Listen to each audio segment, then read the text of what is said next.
The family vacation at Sea Breeze Bay, California, was supposed to be a great opportunity for me to reconnect with my in laws. However, from the very first moment, I felt a clear sense of isolation.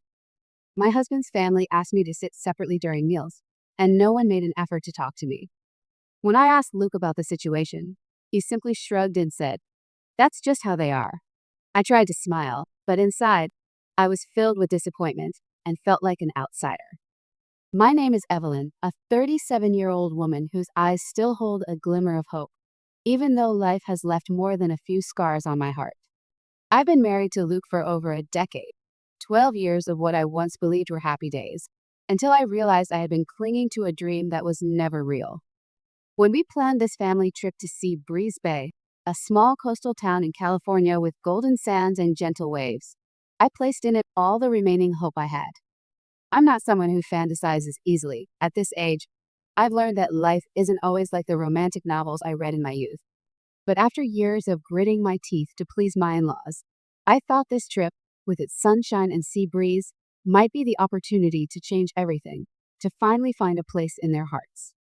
I had imagined quiet afternoons on the sand, holding a glass of iced tea, talking with my mother-in-law Ellen about the old days, perhaps stories from her youth, when she and William first met, or memories of Luke as a child. I pictured myself laughing with my father-in-law William, the stern man with snow-white hair, as we watched the sunset dye the horizon red, and he would share some clumsy tales about Luke that I had never heard before. I even brought a small notebook, planning to jot down those moments so that one day, when I'm much older, I could flip through the pages and smile.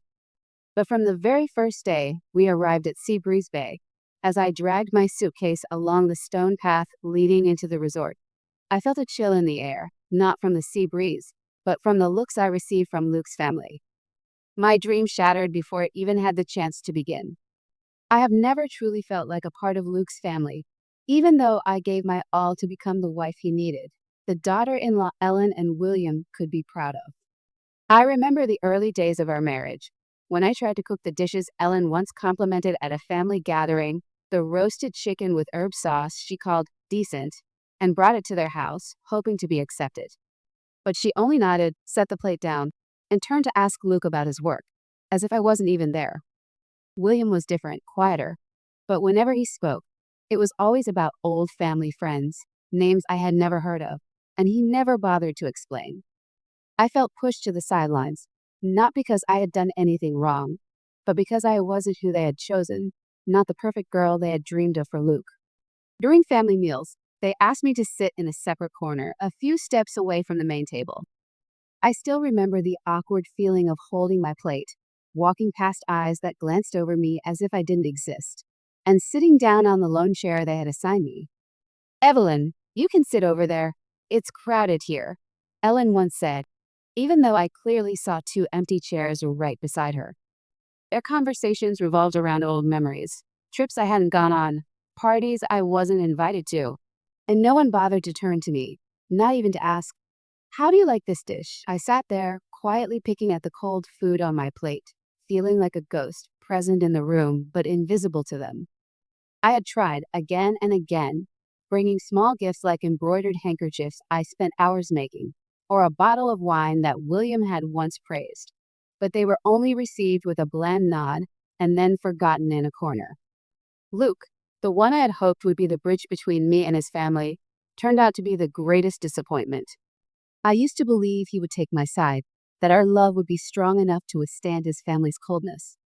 But every time I talked to him about how I felt, he would just smile faintly and shrug as if it were no big deal. "My mom is just hard to please. Don't take it personally," he would say before turning back to the football game or checking his phone. "My dad doesn't like change, you know that," he said another time, as if that justified the way I was being treated like an outsider. I didn't need excuses. I needed him to stand up, take my hand, and tell his family that I was his wife, that I deserved to be respected. But he never did. He blended right in, laughed with his cousins, while I sat alone with my growing thoughts, wondering if I was asking for too much. This vacation was my final hope. I had prepared myself mentally, brought small gifts, wore outfits I thought Ellen wouldn't criticize, and even practiced a few funny stories to share with William. But from the very first moment, when Ellen glanced at me and said, "Just leave your suitcase over there. Don't clutter the room," I knew nothing had changed. I began to feel like a stranger in my own marriage, a 37-year-old woman still trying to find acceptance that perhaps would never come. And as the days passed, I realized that Luke not only failed to protect me, he was part of the isolation. A husband I once deeply loved, but who now left nothing but distance and disappointment in my heart. I remember the first time I met his family, back when we were newly engaged. Ellen looked me up and down and asked a question I'll never forget. "Are you sure you can keep up with Luke? Our family has certain standards." I gave a forced smile and said I'd try my best, but her eyes clearly told me she didn't believe in me. William spoke less, but whenever he did, it was usually to praise Luke or mention old family friends, people I never knew. Over time, I realized that they didn't just fail to accept me, they deliberately pushed me away. I thought this vacation would be my chance to change things. I had prepared gifts for Ellen, a hand-embroidered handkerchief I made myself, and a bottle of wine that William had praised at a past party. But when I presented them, Ellen only nodded blandly, and William put the wine away without opening it. It was at that moment that I truly began to feel like an outsider in my own marriage. Every morning, I woke up hoping that today would be different, that I'd be invited to join an activity, maybe the boat trip they had discussed, or at least a meal where I wouldn't have to sit alone. But with each passing day, it became clearer that I didn't belong here. Luke didn't seem to notice, or maybe he just didn't care. He immersed himself in his family, laughing and chatting with his cousins, while I sat there quietly with a cup of cold coffee in my hand. I wondered if I was blowing things out of proportion, if maybe I was too sensitive, like Luke had once said. But the next morning of the vacation proved that my feelings weren't imagined. They were a bitter truth I could no longer ignore. The next morning, I woke up with a rare sense of determination. The night before, I had tossed and turned for hours on the stiff hotel bed at Sea Breeze Bay, listening to the steady crashing of waves outside the window. I told myself that I had to change my approach. I couldn't keep waiting passively for my in-laws to accept me. I wanted to prove that I could also be part of this vacation, that I wasn't just the quiet shadow trailing behind Luke. I got up at 5:30 a.m., even before the sun rose, slipped on the gray sweater that always made me feel comfortable, tied my hair into a neat bun, and even dabbed on a little lipstick, a small effort to feel more confident. I walked down the resort's wooden staircase, my sandals slapping lightly against the floor, heart full of hope that this breakfast would mark a new beginning. The resort's restaurant was right by the beach, with large glass windows opening out to the view of rolling waves and seagulls gliding across the pale blue sky. I arrived at 6:45, earlier than the usual breakfast time for Luke's family, thinking I would be the first there, ready to greet them with a smile. But when I walked in, the first thing that caught my eye was the familiar round table, the one they always sat at, completely empty. Only a few dirty plates with leftover crumbs remained, half-drunk cups of coffee still letting off faint steam, and a crumpled napkin forgotten on a chair. My heart sank. They had already finished. No one had bothered to call me. No one had left a message, not a single sign that they had even thought of me. I stood there, stunned in the middle of the crowded restaurant, feeling like a misfit among the chatter and laughter of other families. I wondered if I had gotten the time wrong, but the wall clock clearly showed 6:50 a.m., the very time Luke had once called the perfect moment to start the day. I turned to a waiter cleaning a nearby table and asked, "Excuse me, did you see a group of about 6 people leave here?" An older man with white hair, a woman in a blue blouse. He nodded and pointed toward the beach. They left about 15 minutes ago, headed toward the lounge chairs out there. I thanked him, but a hard-to-describe unease began rising in me. They hadn't just eaten without me. They left without saying a word. I stepped outside, my shoes filling with soft sand as I stumbled across the beach in search of them. The ocean breeze blew past, carrying the salty scent I used to love, but now it just made me feel cold. It took me nearly half an hour to find them, combing through rows of lounge chairs, sun umbrellas, and clusters of tourists taking photos.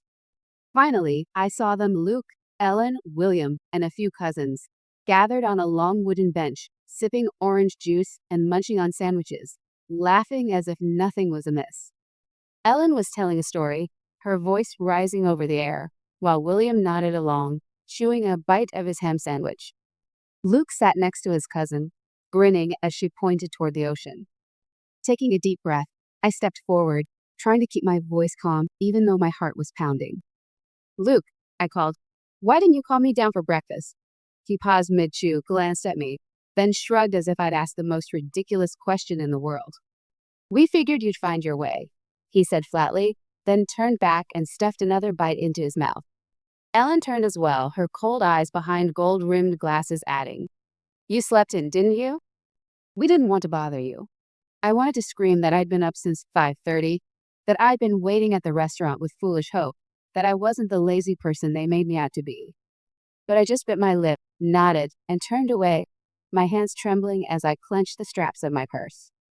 This wasn't the first time they had made me feel this way. Since the first day of the vacation, every meal had been a painful reminder that I didn't belong. They always asked me to sit at a separate table a few meters away, claiming it was for everyone's comfort. I remember that first evening when I brought a bottle of wine for William, hoping it would earn me a seat at their table for some conversation. But Ellen just gave a half smile and said, "You can sit over there. It's a bit cramped here," even though there were clearly two empty seats. I sat alone, watching them raise their glasses to toast each other, while mine remained full. No one bothered to clink glasses with me. Group activities were no different.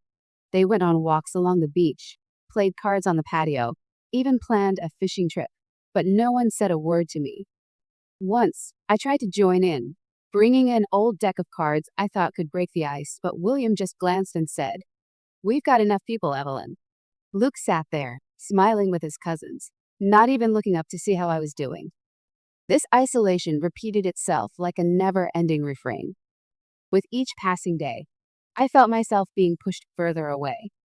I kept trying to reassure myself that maybe they didn't mean it, that perhaps I was just being overly sensitive like Luke used to say. But that morning, standing on the beach with sand-filled shoes and a heavy heart, I could no longer lie to myself. Luke's family didn't just forget me. They deliberately wanted me gone from their world. I looked at Luke one last time, hoping he would see the pain in my eyes, that he would stand up and say something to pull me back in. But he simply took another bite of his sandwich and turned to his cousin asking, "What time does the boat leave this afternoon?" At that moment, a slow burning rage flared inside me, not loud, but deep, cold, and impossible to extinguish. I turned and walked away without saying a word. But in my mind, a decision had already begun to take shape, a decision that would make them pay for their indifference. I couldn't stand another second of that hollow vacation. Standing on the beach that morning, watching my in-laws laugh like I didn't exist, I felt a strange power rise in my chest, not the weakness I had become so familiar with over the years, but a cold, sharp fury pushing me to act. I walked back to the hotel room, my sandy shoes crunching on the wooden floor, and sat down at the small table by the window facing the ocean. I didn't cry. I didn't shake. I was silent, but in my mind, everything was spinning like a storm. I had planned this trip, booked the hotel, rented the car, and arranged fancy dinners to please Luke's family. But if they didn't need me, then I no longer needed to maintain the illusion of happiness. Pulling out my phone, my hands slightly trembling from adrenaline, I began to cancel everything. First, the hotel. I called the front desk, my voice calm but firm. "This is Evelyn, room 214. I want to cancel all the bookings under Luke Johnson's group starting tonight." "Yes, all 5 rooms." The receptionist hesitated and asked, "Are you sure?" "The reservation goes through the weekend." I gave a soft smile, without hesitation. "I'm sure. I'll pay any cancellation fees if needed, but I want it done now." She paused for a moment, then said she would take care of it. I heard the sound of keys clacking through the phone, and it felt like a weight was lifted off my shoulders. Next was the rental car. I had booked a 7-seater SUV so the whole family could travel comfortably from Sea Breeze Bay to nearby attractions. I called the rental company, pretending to verify the booking before making my request. "I just want to confirm the details," I said gently. "But I've decided I won't need the car anymore. Please cancel it for me." The person on the line asked if something was wrong with the vehicle. I replied, "No, it's just that plans have changed." I could almost picture his awkward smile as he confirmed the cancellation. I hung up, and a cool breeze swept through the window, as if the ocean itself were cheering me on. Lastly, the dinner reservations. I had booked tables at three of the area's finest restaurants, one seafood spot Ellen once praised, an Italian place William liked, and a vintage wine bar Luke said he wanted to try.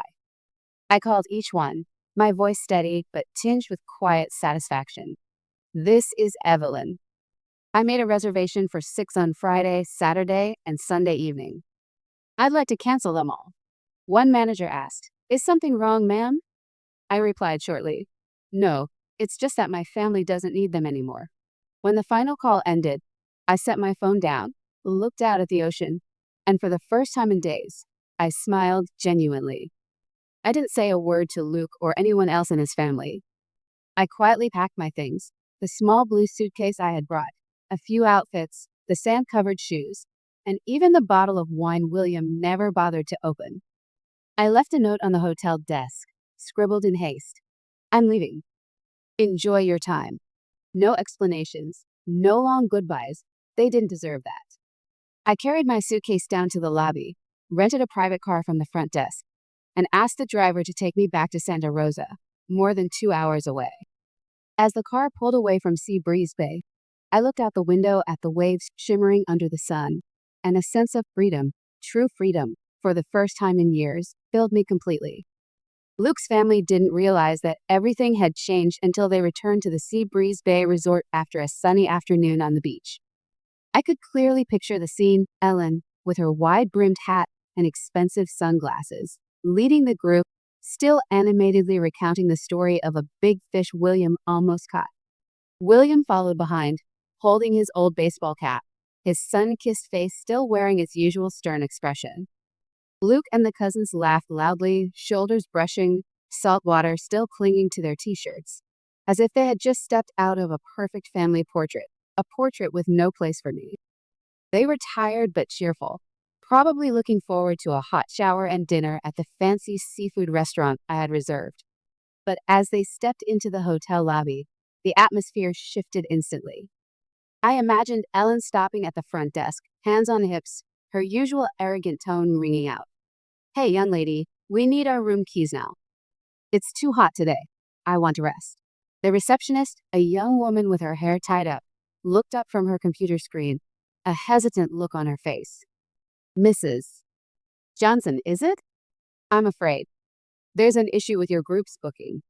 Ellen frowned, lowering her sunglasses to the bridge of her nose, staring at the girl as if she had just said something absurd.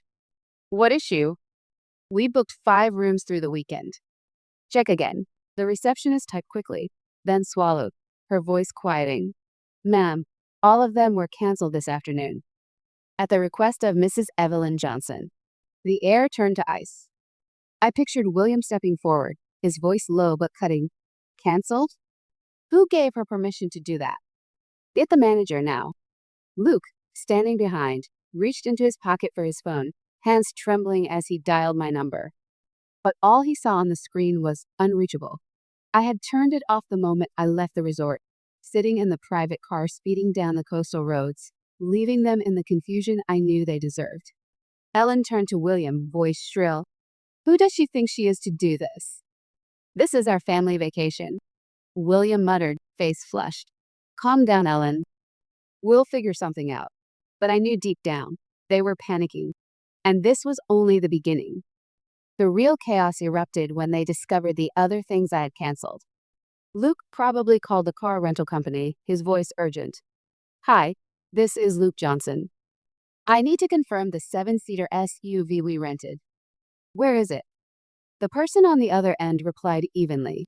"Sir, the contract was canceled this afternoon by Mrs. Evelyn Johnson. There are no vehicles under your name anymore." I imagined Luke lowering the phone, turning to Ellen with wide eyes. "Mom, she canceled the car." "We have no ride." Ellen must have screamed. "What? How are we supposed to go anywhere now?" "She's lost her mind." William, ever the calm one, but I could guess he was clenching his fists, muttering, "I told you we shouldn't have let her handle these things." Then came the dinners, the upscale meals I had carefully chosen to please each one of them.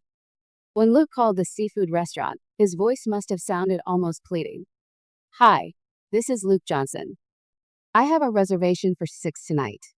Can you confirm it? The manager responded, polite but firm. Sir, the reservation was canceled at 1 p.m. by Mrs. Evelyn. We no longer have any availability for this evening. Luke likely turned to Ellen and William, face pale. Dinner's gone too. She canceled everything. Ellen surely erupted right there, her voice echoing through the lobby. She's insane. Irresponsible. I'll make her pay for this. But there was nothing they could do. No hotel, no car, no dinner. Everything they had relied on me to arrange had vanished like sand slipping through their fingers. Sitting in the car cruising along the coastal highway back to Santa Rosa, I felt a deep, quiet satisfaction settling into every breath. The wind blew through the window, carrying the scent of sea salt and the freedom I had lost long ago. I hadn't just left them behind. I'd reclaimed control, even if only through small, deliberate actions. They thought I would always submit, always be the quiet woman on the sidelines, accepting their scorn without protest. But I had proven them wrong. I was not someone to be forgotten, and I could make them pay for their neglect. As the green hills of Santa Rosa appeared in the distance, I knew this wasn't the end. They would soon realize that underestimating me was the biggest mistake they had ever made. When I arrived in Santa Rosa, I stopped at a small roadside gas station where old fuel pumps stood silently under the glow of sunset. I filled the tank, stepped into the convenience store, and bought a cup of black coffee from a humming machine, the warmth from the cup soothing my cold hands. My phone buzzed nonstop in my pocket, messages from Luke. Evelyn, where are you? Please answer. Then one from Ellen. What do you think you're doing? Come back right now. I glanced at the screen without opening them, then powered off the phone and tossed it onto the passenger seat like it was just another useless object. I no longer needed late apologies or meaningless scolding. But a few hours later, just as I set my suitcase down on the wooden floor of the small apartment I'd rented in Santa Rosa, a message from an unknown number made me freeze. It was Lena, Luke's cousin, the quiet one, always observing during the vacation. The message was short, but it cut through me like a knife. Evelyn, I need to tell you something. Luke's family did the same thing to Nina, his ex-wife. You're not the first. I sat down, hands trembling, realizing the story had only just begun a new chapter, darker than I had ever imagined. I collapsed into the old armchair in the apartment, gripping the phone with shaking hands. Nina, I had heard that name a few times, mentioned briefly in Luke's stories, but he always said she left because she couldn't handle the pressure from the family. I never thought much of it, but Lena's words were like a spark, igniting doubts I had long buried. I texted back. What do you mean? What did they do to Nina? Lena responded immediately. They isolated her, pushed her out, then blamed her when she left.